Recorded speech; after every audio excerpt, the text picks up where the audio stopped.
오늘 우리에게 주시는 하나님의 말씀은 요한복음 14장 16절에서 17절 그리고 26절에서 27절 말씀입니다. 우리 다 함께 읽겠습니다. 내가 아버지께 구하겠으니 그가 또 다른 보혜사를 너희에게 주사 영원토록 너희와 함께 있게 하리니 그는 진리의 영이라. 세상은 능히 그를 받지 못하나니 이는 그를 보지도 못하고 알지도 못함이라. 그러나 너희는 그를 아나니 그는 너희와 함께 거하심이요 또 너희 속에 계시겠음이니라. 26절도 읽겠습니다. 보혜사 곧 아버지께서 내 이름으로 보내실 성령, 그가 너희에게 모든 것을 가르치시고 내가 너희에게 말한 모든 것을 생각나게 하리라. 평안을 너희에게 끼치노니 곧 나의 평안을 너희에게 주노라. 내가 너희에게 주는 것은 세상이 주는 것과 같지 아니하리라. 너희는 마음에 근심하지도 말고 두려워하지도 말라. 우리 성경 한 구절 더 읽겠습니다. 요한일서 2장 1절과 2절입니다. 합독하시겠습니다. 나의 자녀들아, 내가 이것을 너희에게 쓰면 너희로 죄를 범하지 않게 하려 함이라. 만일 누가 죄를 범하여도 아버지 앞에서 우리에게 대언자가 있으니 곧 의로우신 예수 그리스도시니라. 그는 우리 죄를 위한 화목제물이니 우리만 위할 뿐 아니요 온 세상의 죄를 위하심이라. 아멘. 요한복음 14장에서 16장은 십자가 처형을 앞두신 마지막 날 저녁에 예수님이 제자들에게 하신 말씀을 수록하고 있습니다. 예수님의 고별 설교라고도 하죠.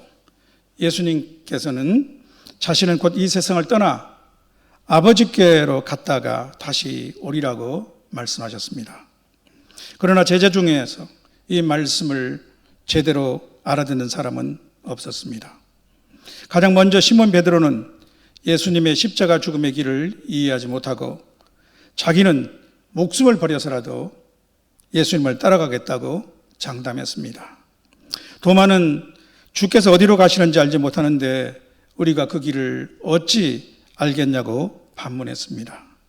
빌립은 예수님이 말씀하시는 그 아버지를 우리에게 보여주시라고 볼멘 소리를 했습니다. 제자들은 지난 3년간 예수님과 동행하며 많은 기적을 보고 진리의 말씀을 들었습니다. 그러나 예수님은 제자들의 교육에 가능한 그의 사역은 그리 성공한 것 같지 않아 보입니다. 이날 저녁 제자들은 하나같이 무지하고 어리석었습니다. 그들은 당혹해하며 침울하고 두렵고 불안했습니다. 예수님이 곧 그들을 떠나실 것이라는 말씀은 그들에게는 큰 충격이었습니다.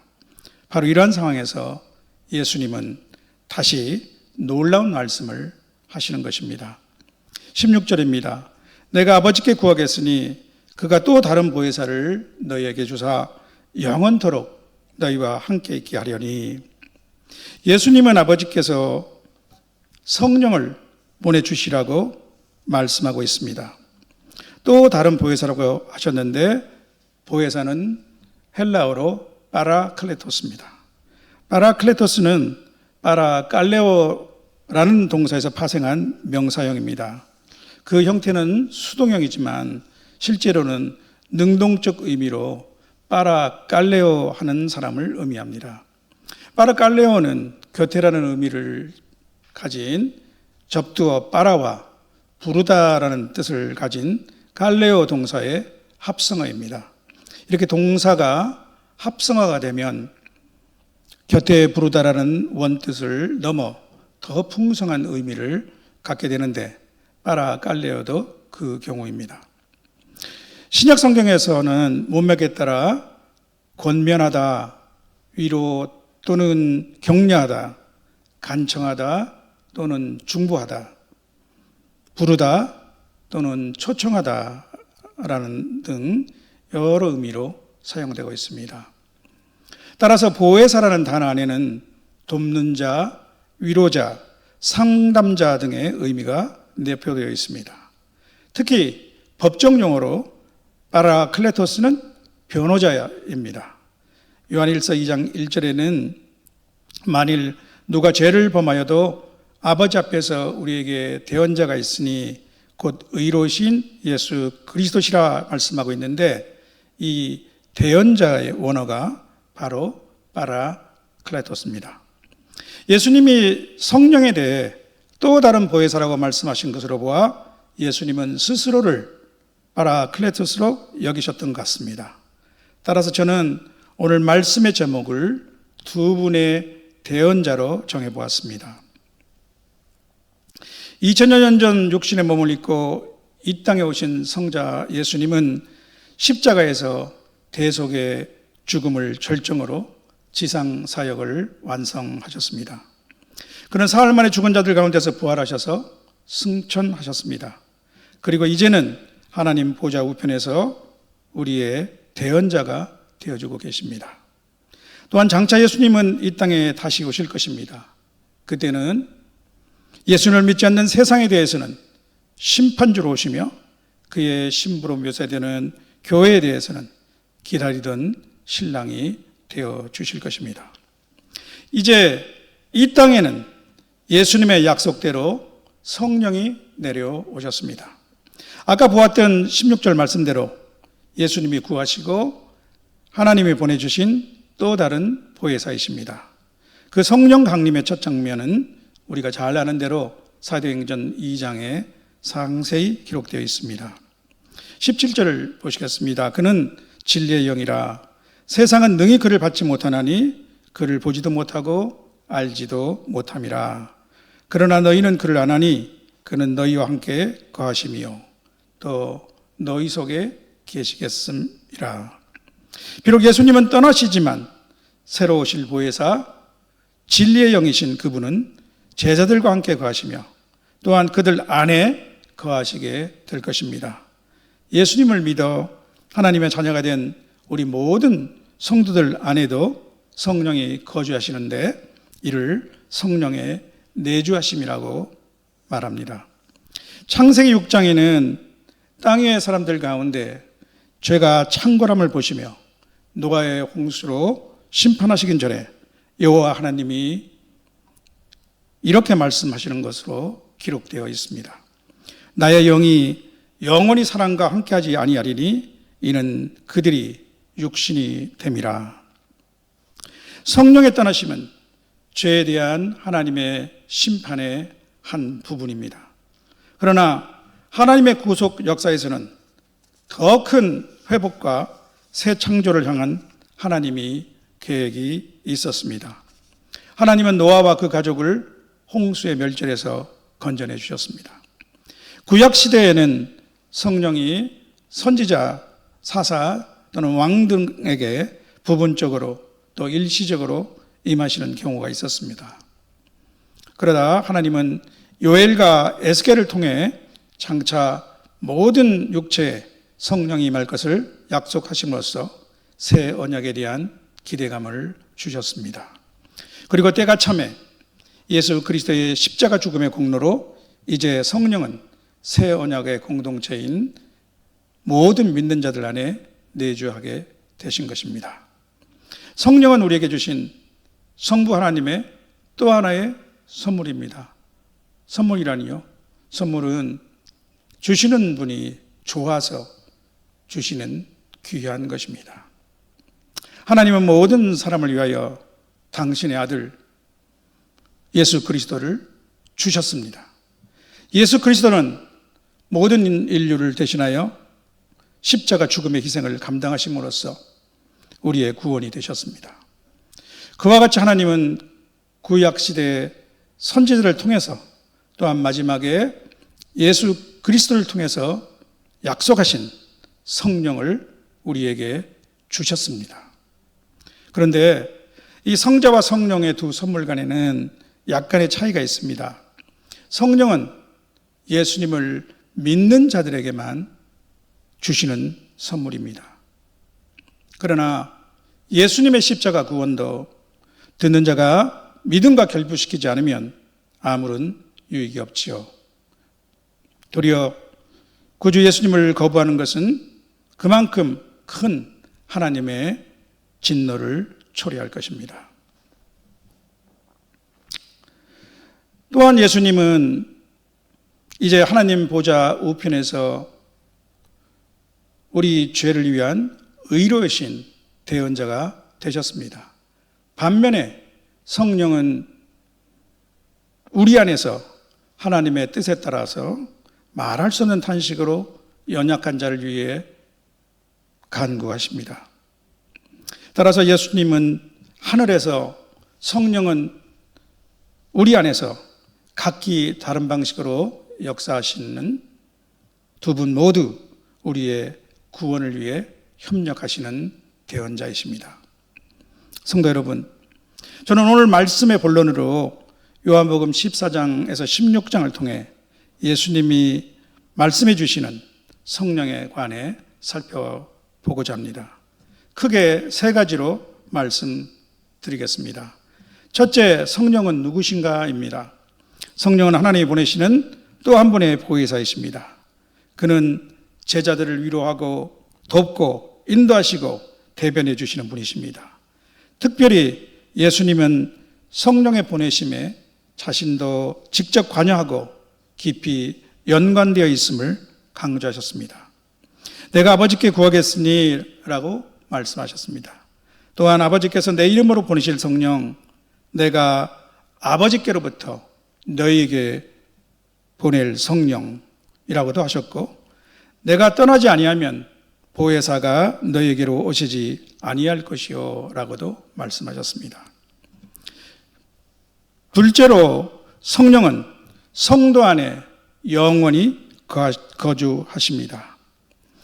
그는 성도 안에 내주하시는 인격적인 동행자이십니다. 예수님이 말씀하시기를 그가 영원토록 너희와 함께 있게 하리니 그는 너희와 함께 하시며 또 너희 속에 계시겠습니다. 이렇게 말씀하셨죠. 바울 사도는 하나님께서 성도들을 성령으로 인치셨으며 성령은 또한 장차 성도의 부활과 영원한 기업의 보증이라고 말씀하고 있습니다. 세 번째로 성도를 돕고 인도하시는 성령의 사역과 역할에 대해 있습니다. 5가지로 정리해 보겠습니다. 첫째, 성령은 예수님의 말씀을 깨닫게 하시고 기억나게 하시며 새롭게 조명해 주십니다. 그가 너희에게 모든 것을 가르치고 내가 너희에게 말한 모든 것을 생각나게 하리라 라고 주님이 말씀하셨습니다. 이 저녁 마지막 순간까지 예수님의 말씀을 온전히 깨닫지 못했던 제자들이었습니다. 그래서 예수님은 이렇게 말씀하셨습니다. 내가 아직도 너희에게 이를 것이 많으나 지금은 너희가 감당하지 못하리라. 그러나 나중에 이 제자들은 성령의 계시를 통해서 예수님의 말씀과 행적에 관해 복음서와 서신서 등의 신약 성경을 쓸 수 있었습니다. 구약 성서 안에서 예수님의 모습을 발견하고 깨닫는 것도 성령의 계시와 조명으로 가능했습니다. 오늘 우리가 성경을 읽을 때도 성령은 예수님의 말씀을 조명해 주시고 또한 특별히 내게 말씀해 주시는 레마로 듣게 해주십니다. 예수님이 단지 역사 속의 한 인물이 아니라 지금 이곳에 살아계신 하나님의 아들로 믿어지고 느끼게 해주시는 분이 성령님이십니다. 둘째로 성령은 그리스도를 증언하시며 제자들도 증언자가 되게 하십니다. 예수님은 이렇게 말씀하셨죠. 내가 아버지께로부터 너희에게 보낼 보혜사 곧 아버지께로부터 나오시는 진리의 성령이 오실 때 그가 나를 증언하실 것이요 너희도 처음부터 나와 함께 있었으므로 증언하느니라. 오순절날 성령 강림 직후 사도 베드로가 모든 사람들 앞에서 담대하게 예수 그리스도를 증언했습니다. 그는 더 이상 예수님을 배반하고 부인하는 겁쟁이가 아니었습니다. 모든 제자들도 성령의 능력을 받고 땅끝까지 이르러 예수님의 증인이 되는 삶을 살았습니다. 오늘날 우리 모든 성도들 또한 때를 얻든지 못 얻든지 복음을 전파하고 예수 그리스도의 증인으로 살아갈 수 있습니다. 그 열망과 용기를 주시는 분이 성령이십니다. 성경은 또한 이렇게 말씀하고 있죠. 하나님의 영어로 말하는 자는 누구든지 예수를 저주할 자라 하지 아니하고 또 성령으로 아니하고는 누구든지 예수를 주시라 할 수 없느니라. 세 번째로 성령은 세상을 책망하실 것입니다. 예수님의 말씀입니다. 그가 와서 죄에 대하여, 의에 대하여, 심판에 대하여 세상을 책망하시리라. 예수님은 부연에서 이 말씀을 이렇게 말씀하셨습니다. 죄는 사람들이 예수님을 믿지 아니하는 것이다. 진정한 의인은 예수님이시나 그들은 예수님이 이 땅에 육신으로 계셨을 때 깨닫지 못했다. 그리고 이 세상 임금, 곧 이 세상을 지배하는 어둠의 영은 심판을 받았다. 우리는 스스로 죄를 깨달을 수 없습니다. 성령께서 죄의 본질과 십자가의 의 그리고 심판의 실제를 드러내 주셔야 비로소 회개가 일어납니다.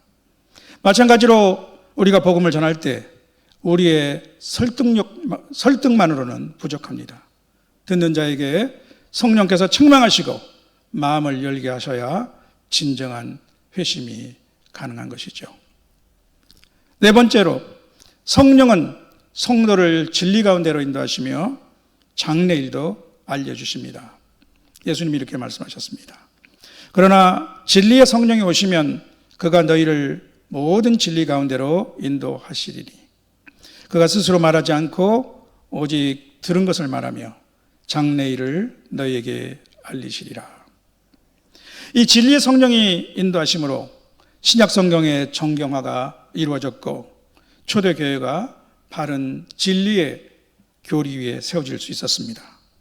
지금도 많은 이단들이 성경을 왜곡하여 잘못된 이론으로 사람들을 현혹하고 있습니다.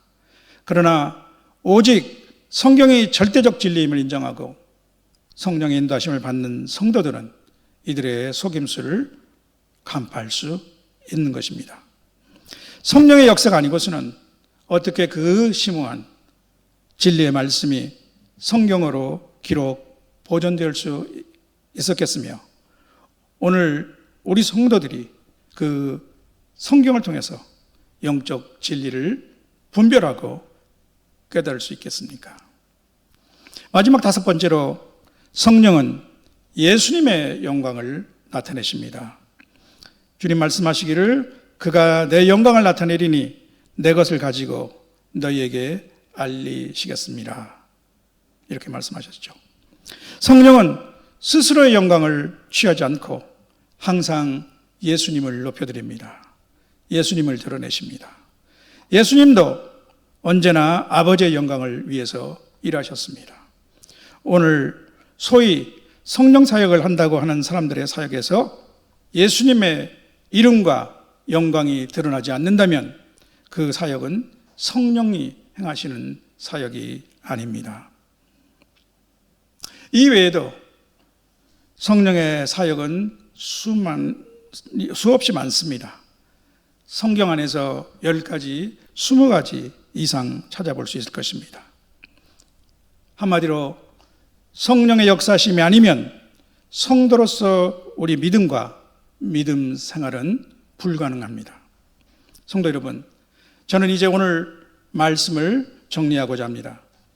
예수님은 실망에 빠져 의기소침한 제자들에게 또 다른 보혜사 성령이 오실 것을 말씀해 주셨습니다. 우리는 예수님의 고별 설교를 통해 이 성령님이 누구신지와 또 성도를 위해서 어떤 일을 해 주시는지를 알아보았습니다. 성령께서는 무엇보다 성도들과 함께 성도들 안에 영원히 거하시는 분이십니다. 예수님은 하나님이심에도 불구하고 육신을 입고 계실 때에는 육신의 제한 속에 있으셔야 했습니다. 예수님의 가장 위대한 사역은 십자가 대속의 죽음입니다. 예수님의 보혈로 우리의 모든 죄값이 치워졌습니다. 예수님은 부활 승천하셔서 이제 하나님 앞에 우리 성도를 위한 대언자가 되셨습니다. 완전한 화목제물이 되신 예수님의 보혈은 우리의 어떠한 죄도 덮어주고 용서해 주실 수 있습니다. 그리고 이 땅에는 성령이 오셔서 우리 성도 안에 그것도 영원히 거하시게 되셨습니다. 성령은 육신의 제한 속에 있지 않습니다. 그래서 예수님은 이렇게 말씀하셨습니다. 그러나 내가 너희에게 실상을 말하노니 내가 떠나는 것이 너희에게 유익이라. 내가 떠나지 아니하면 보혜사께서 너희에게로 오시지 아니할 것이요 가면 내가 그를 너희에게 보내리니. 요한복음 16장 7절 말씀입니다. 또한 예수님은 자신이 아버지께로 가심으로 나를 믿는 자는 내가 하는 일을 그도 할 것이요 또한 그보다 큰 일도 하리라고 말씀하셨습니다. 예수님보다 더 큰 일은 예수님의 사역보다 더 위대한 것을 한다는 뜻은 아닙니다. 이 말씀은 우리 각자가 예수님을 믿고 성령 안에서 살아갈 때 우리를 통해 예수님의 말씀과 복음이 더욱 크고 넓게 전파되리라는 것입니다. 사도행전의 기록이 이를 입증하고 있습니다. 제자들을 통해서 또 많은 사람들을 통해서 교회를 통해서 얼마나 급속하게 복음이 전파되었습니까?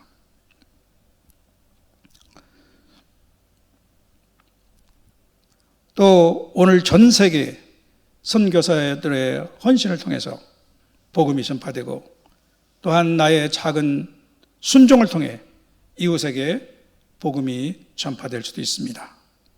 TV와 라디오 방송과 유튜브를 통해서도 복음은 공간의 제약을 벗어나고 있습니다.